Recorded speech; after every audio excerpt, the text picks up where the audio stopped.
Welcome to my YouTube channel medical and nurses. अब मेरा नाम है कीर्ति। सो गाइज आज के इस वीडियो में मॉक टेस्ट 13 पढ़ेंगे। तो यहाँ पर जो भी क्वेश्चन है वो प्रीवियसली एग्जाम में आ चुके हैं। तो यहाँ पर मैंने जो भी क्वेश्चन रखे हैं वो गायनेकोलॉजी और साथ ही साथ मिडवाइफरी और एक दो क्वेश्चन है जो अदर सब्जेक्ट के होंगे। बट यहाँ पर सभी क्वेश्चन है जो नर्सिंग के बहुत ही इंपॉर्टेंट क्वेश्चन रहने वाले हैं। सो आई होप आपको वीडियो अच्छा लगे तो एंड तक जरूर बने रहें। चैनल पर नए हैं तो चैनल को सब्सक्राइब करें, साथ ही साथ बेल आइकन को प्रेस कर लें ताकि जब भी वीडियो पब्लिश करूँ मैं आपको तुरंत नोटिफिकेशन मिले और आप लोग देख सकें। और गाइज एक चीज़ और मैं आपके लिए बता दूं कि जीके के भी आपके लिए क्वेश्चन आने वाले हैं। तो उसके लिए मैंने सेपरेट सीरीज़ मेरा जो दूसरा चैनल है उस पर स्टार्ट की, उस पर अभी 2 वीडियो बस डाले हैं जीके के। तो आई होप आपको वो क्वेश्चन भी पसंद आए क्योंकि उसी टाइप का जीके है जो अभी तक के एम्स में आया है, करंट अफेयर्स। तो आई होप आपको वो क्वेश्चन अच्छे लगे तो आप वो भी जाके देख सकते हैं। उसकी लिंक आपको इसी वीडियो के डिस्क्रिप्शन बॉक्स में मैं दे दूँगी। चलिए देखते हैं यहाँ पर। तो क्वेश्चन नंबर फर्स्ट है, फ्यूनिस इज ऑल्सो नोन एज, फ्यूनिस को और किस नाम से जाना जाता है? ऑप्शन है umbilical when, umbilical artery, umbilicus और डी अम्बिलिकल कॉर्ड। तो फ्यूनिस का मतलब होता है कि कोई भी ऐसा स्ट्रक्चर जो रोप के जैसा हो, एक रस्सी के जैसा हो। तो यहाँ पर इन ऑप्शंस को देख के आप बता सकते हैं कि राइट आंसर क्या होना चाहिए। तो यहाँ पर राइट आंसर होगा वो होगा D umbilical cord. Umbilical cord को ही फ्यूनिस कहा जाता है और इसकी लेंथ भी एग्जाम में आपके लिए आ सकती है। तो अम्बिलिकल कॉर्ड की जो नॉर्मल लेंथ होती है वो होती है 50 से 55 centimetre. Next is fertilization almost always occurs in the, तो फर्टिलाइजेशन की प्रोसेस है वो कहाँ पर होती है? ऑप्शन है यहाँ पर uterus, uterine tube, ampullary part of the uterine tube, interstitial part of the uterine tube. तो जनरली जो फर्टिलाइजेशन की प्रोसेस होती है वो होती है ampullary part of the uterine tube. Uterine tube का जो एम्पुलरी पार्ट है वहाँ पर फर्टिलाइजेशन की प्रोसेस होती है। तो यहाँ पर राइट आंसर क्या होगा? सी। ये देखिए यहाँ पर ये जो इस्थमस के बाद वाला पार्ट दिख रहा है यहीं पर है जो फर्टिलाइजेशन की प्रोसेस होती है। और लेंथ भी एग्जाम में आ सकती है आपको। तो जो नॉर्मल लेंथ होती है एक फैलोपियन ट्यूब की वो होती है 10 centimetre. Next is anaemia which is caused by lack of absorption of vitamin B12 due to lack of intrinsic factor. तो इस क्वेश्चन से आपको 2 क्वेश्चन पता चलते हैं कि जो विटामिन B12 को है जो कौन एब्जॉर्ब करता है, तो वो करते हैं इंट्रिंसिक फैक्टर्स। तो यहाँ पर विटामिन B12 का जो एब्जॉर्प्शन हो रहा है वो कम हो रहा है इंट्रिंसिक फैक्टर्स की कमी के कारण। तो किस तरीके का एनीमिया है जो हो सकता है, या फिर ये भी कह सकते हैं विटामिन B12 की कमी के कारण कौन सा एनीमिया होता है? ऑप्शन है aplastic anaemia, sickle cell anaemia, dimorphic anaemia और एडिसोनियन परनीसियस एनीमिया। तो जो यहाँ पर राइट आंसर रहेगा वो होगा D Addisonian pernicious anaemia. Pernicious anaemia किसका एक टाइप है? मेगालोब्लास्टिक एनीमिया का। और ये किसकी कमी के कारण होते हैं? विटामिन B12 की कमी के कारण। तो यहाँ पर इसका राइट आंसर क्या होगा? D Addisonian pernicious anaemia. Next is the term phlegmasia alba dolens refers to. तो यहाँ पर एक जो टर्म दिया हुआ है फ्लेग्माएसिया अल्वा डोलेंस, इसका मतलब क्या होगा? Deep vein thrombosis, varicose vein, venous thromboembolism, retrograde extension of pelvic thrombophlebitis. तो यहाँ पर एक जो टर्म दिया है इसका मतलब आपको बताना है। तो इसका जो करेक्ट आंसर होगा वो होगा retrograde extension of pelvic thrombophlebitis.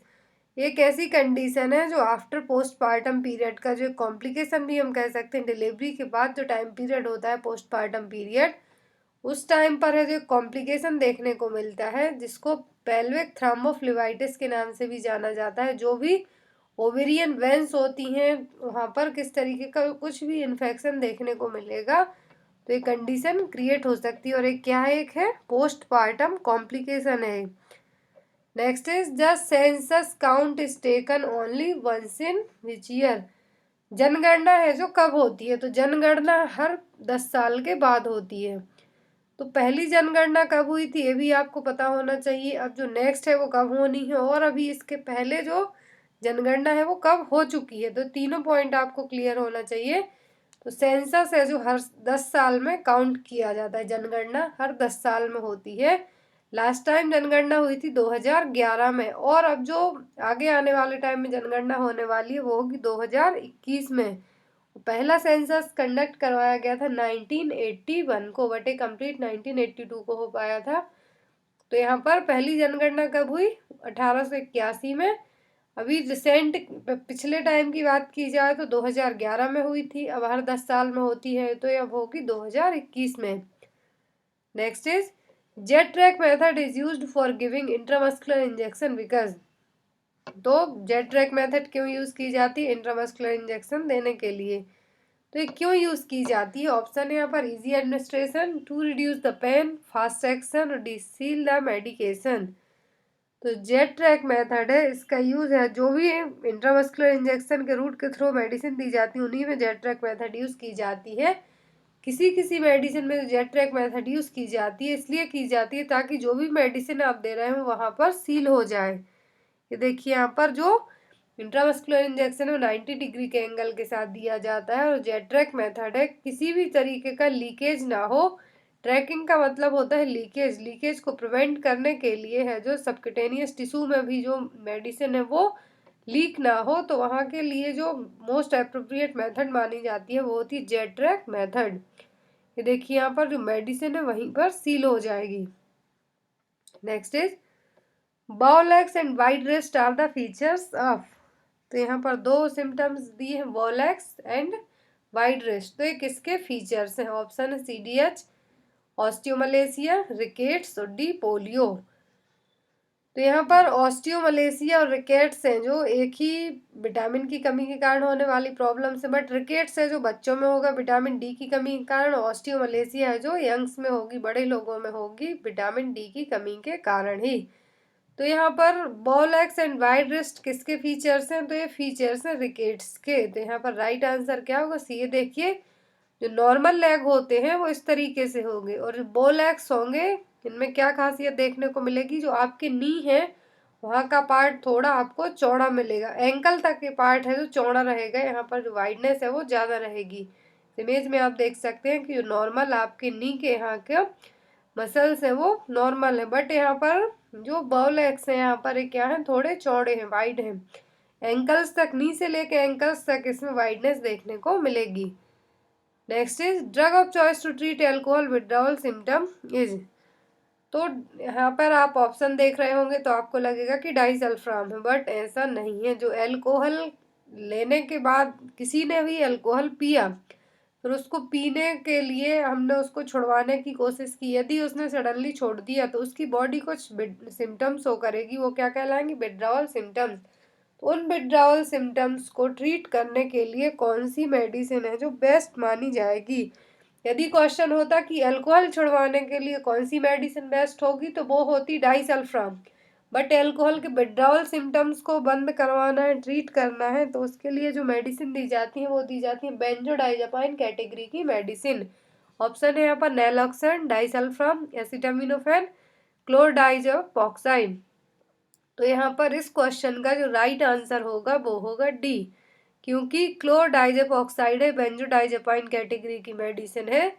ये जो भी लोग किसी भी अदर कैटेगरी की ड्रग्स के विड्रॉल सिम्टम्स हो या फिर अल्कोहल के विड्रॉल सिम्टम्स हो, एंजाइटी हो, उनको ट्रीट करने के लिए मेडिसिन दी जाती है। तो यहाँ पर आपको अल्कोहल विड्रॉल सिम्टम में दो चीज़ें याद रखनी है, स्पेशली मेडिकेशन में लेके, कि एज अ डिटरेंट थेरेपी, मतलब कि अल्कोहल छुड़वाने के लिए कौन सी मेडिसिन यूज की जाएगी तो वो होगी डाइसल्फाम, बट क्वेश्चन आता है अल्कोहल विड्रॉल सिम्टम को ट्रीट करने के लिए तो वो होगी बेंजोडाइजापाइन कैटेगरी की जो मेडिसिन यहाँ पर है वो आप दे सकते हैं उसके लिए। तो यहाँ पर राइट आंसर होगा डी।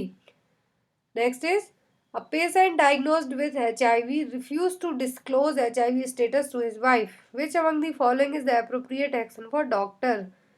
एक पेशेंट है उसको HIV डायग्नोस हुआ है, लेकिन वो अपना जो डिसीज कंडीशन है वो अपनी वाइफ को नहीं बताना चाहता, डिस्क्लोज करके रखना चाहता है। तो एज अ डॉक्टर और एज अ नर्स आपकी क्या रिस्पॉन्सिबिलिटी बनेगी, क्या आप अप्रोप्रिएट एक्शन लेंगे? ऑप्शन है keep the information as confidential, inform his wife secretly without his knowledge, counsel him and make him willing to disclose the information to wife, और D none of the above, इनमें से कोई नहीं। First option है कि आपको उसकी information है जो कॉन्फिडेंशियल रखनी है। दूसरा है कि उसकी वाइफ को सीक्रेटली बता देना है बिना किसी की उसकी नॉलेज के बिना जिस मरीज को HIV है। और थर्ड है कि उसको काउंसिल करना है और उसको कहना है कि जब भी आपकी इच्छा हो आप अपनी वाइफ को अपनी डिसीज के बारे में बता सकते हैं, बट डॉक्टर और नर्सेस कुछ भी है जो डिस्क्लोज नहीं करेंगे, कुछ भी नहीं बताएंगे। और डी है इनमें से कोई नहीं। तो यहाँ पर जो करेक्ट आंसर होगा वो होगा सी, क्योंकि HIV और जो ऐसी अदर डिसीज होती हैं जिनके बारे में पूरा डेटा कॉन्फिडेंशियल रखना होता है, तो डॉक्टर्स भी, इवन हस्बैंड भी अपनी वाइफ को नहीं बताना चाहेंगे। तो इस केस में डॉक्टर्स और नर्सेस को भी उसका जो डेटा है, उसकी जो डिसीज है, उन सभी चीज़ों को कॉन्फिडेंशियल तो रखना ही होगा, साथ में उसके लिए समझाना होगा, काउंसलिंग देनी होगी कि आपकी जो डिसीज है उसके बारे में हम किसी को नहीं बताएंगे, इवन आपकी वाइफ को भी नहीं। जब आपका मन हो आप खुद बता सकते हैं। तो यहाँ पर इस क्वेश्चन का राइट आंसर क्या होगा? C, counsel him and make him willing to disclose the information to wife. Next is alcohol is using in clinical setting for the skin disinfection. This alcohol is made by। तो generally जो alcohol का use है clinical setting में use किया जाता है skin को disinfect करने के लिए, तो उसका जो अल्कोहल है वो किस कैटेगरी के पार्ट से बना हुआ होगा? अल्कोहल किससे बना होगा? ऑप्शन इथाइल, मिथाइल, एथेनॉल और डी आइसोप्रोपिल।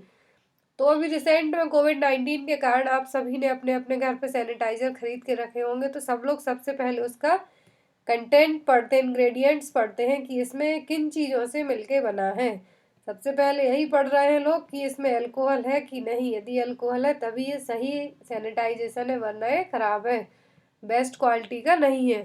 तो यहाँ पर आपके लिए मेन यही क्वेश्चन रहेगा, जिसने भी अभी सैनिटाइजर खरीदे होंगे और अच्छे से पढ़ा होगा कि किसमें आइसोप्रोपिल प्रेजेंट है, वही बेस्ट माना जा रहा है। तो यहाँ पर इसका राइट आंसर क्या होगा? डी, कि जो भी क्लिनिकल सेटिंग में अल्कोहल यूज होता है वहाँ पर जो अल्कोहल किस चीज़ से बना हुआ होता है? आइसोप्रोपिल से। तो आप अपने घर में सैनिटाइजर जो भी रखे हुए होंगे उनमें जरूर देखना आइसोप्रोपिल जरूर लिखा होगा। उसकी जितनी ज़्यादा मात्रा उसमें प्रेजेंट रहेगी, लोग यही मान रहे हैं कि वो उतना ही अच्छा रहेगा। Next is the binocular instrument providing a magnification to map the abnormal areas on the cervix is. तो एक बाइनोक्यूलर इंस्ट्रूमेंट होता है जिससे सर्विक्स का मैग्निफिकेशन करके जो भी एबनॉर्मल कंडीशन है उनका पता लगाया जाता है। तो वो कौन सा है? कोल्पोस्कोप, कोलोनोस्कोप, सिस्टोस्कोप और प्रोक्टोस्कोपी। तो सर्विक्स का जो मैग्निफिकेशन करके जो बाइनोक्यूलर इंस्ट्रूमेंट है वो क्या है जो एबनॉर्मल एरियाज का पता लगाएगा सर्विक्स में? तो वो है कोल्पोस्कोप। ये देखिए यहाँ पर इंस्ट्रूमेंट रहा, इसका यूज करके सर्विक्स में किसी भी तरीके की कुछ प्रॉब्लम्स तो नहीं है उसका पता किया जाता है। Next is death of a woman while pregnant और within 42 days of the termination of pregnancy irrespective of the duration and the site of pregnancy is. यदि किसी वुमेन की डेथ हो जाती है प्रेगनेंसी के टाइम पर और विद इन 42 डेज, डिलीवरी होने के 42 डेज के बाद उस लेडी की डेथ हो जाती है, तो वो किस कैटेगरी में आएगी? ऑप्शन है infant mortality rate, neonatal mortality rate, maternal mortality rate, D none of the above. तो यहाँ पर किसी भी प्रेग्नेंट लेडी की डिलीवरी के टाइम पर या फिर विद इन 42 डेज रहे डिलीवरी के, उस टाइम पर उसकी डेथ हो जाती है, तो वो आती है मैटरनल मॉर्टेलिटी रेट में। तो यहाँ पर राइट आंसर क्या होगा? CMMR। और जो MMR है इसका जो मोस्ट कॉमन कॉज है इंडिया में, कारण है, वो है हेमरेज और पोस्टमार्टम हेमरेज या फिर हेमरेज ब्लीडिंग है जो मोस्ट कॉमन कॉज माना गया है इंडिया में मैटरनल डेथ का। तो यहाँ पर इसका राइट आंसर होगा CMMR, maternal mortality rate. Next is the formula used to calculate the estimate fetal weight is. तो यूट्रस में ही फीटल का जो वेट पता लगाने के जो लास्ट टाइम सोनोग्राफी कंडक्ट करवाई जाती है, तो उस टाइम पर जो फीटल का वेट कैलकुलेट करने के लिए, एस्टिमेटेड फीटल वेट कैलकुलेट करने के लिए है जो 10 ग्राम या तो ज़्यादा रहेगा या फिर डिलीवर होगा बेबी, या फिर 10 से 20 ग्राम कम रहेगा, इससे ज़्यादा का डिफरेंस देखने को नहीं मिलता है।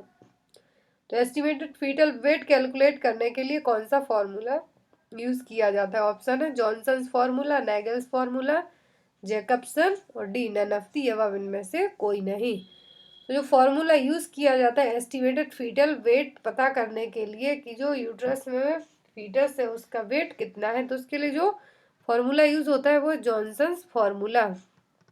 Fetal weight in grams, gram में कैलकुलेट किया जाता है। तो फीटल जो फंडल हाइट है उसको सेंटीमीटर में है जो कैलकुलेट करके, फीटल का जो हेड है प्लस स्टेशन में है, जीरो स्टेशन में है, सभी चीज़ों को कैलकुलेट करके फीटल का वेट है जो कंडक्ट किया जाता है। और यहाँ पर एक और फार्मूला होता है, वो होता है डेयर्स फार्मूला, बट रिसेंटली जो फार्मूला यूज होता है वो Johnson's formula. Next is drug of choice for induction of ovulation is, ovulation और इनफर्टिलिटी के लिए जो मेनली मेडिसिन यूज की जाती है वो कौन सी है? ऑप्शन है प्रोजेस्ट्रॉन, एस्ट्रोजन, मेटफॉर्मिन और डी क्लोमिफेन। तो इंडक्शन ऑफ ओव्यूलेशन और इनफर्टिलिटी के लिए जिनके भी ओव्यूलेशन जो टाइम पर नहीं होता उसको इंड्यूस करने के लिए जो मेडिसिन यूज़ की जाती है वो है क्लोमिफेन। क्लोमिफेन मेडिसिन है जिनको यूज़ किया जाता है। बाजार में जनरली अलग अलग ब्रांड नेम से मिलती है, बट इनका जो केमिकल इंग्रेडिएंट है, केमिकल्स हैं, वो एक ही रहेंगे, वो होंगे clomiphene. Next is cancer of the cervix is caused by, तो सर्विक्स कैंसर का मेन कारण क्या है? ऑप्शन है human papilloma virus, HIV, treponema pallidum, trichomonas vaginalis.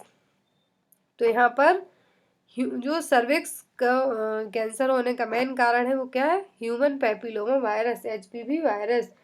HIV AIDS के लिए है, ट्रिप्नोमा पैलिडियम है जो सिफिलिस के लिए माना गया है। तो यहाँ पर इस क्वेश्चन का राइट आंसर होगा A, human papilloma virus. So guys ये थे 15 क्वेश्चन। आई होप आपको ये क्वेश्चन अच्छे लगे हो, तो वीडियो को लाइक जरूर कर देना, और जीके के लिए मेरे दूसरे चैनल को भी आप लोग जाके देख सकते हैं। So thank you for watching us, bye bye.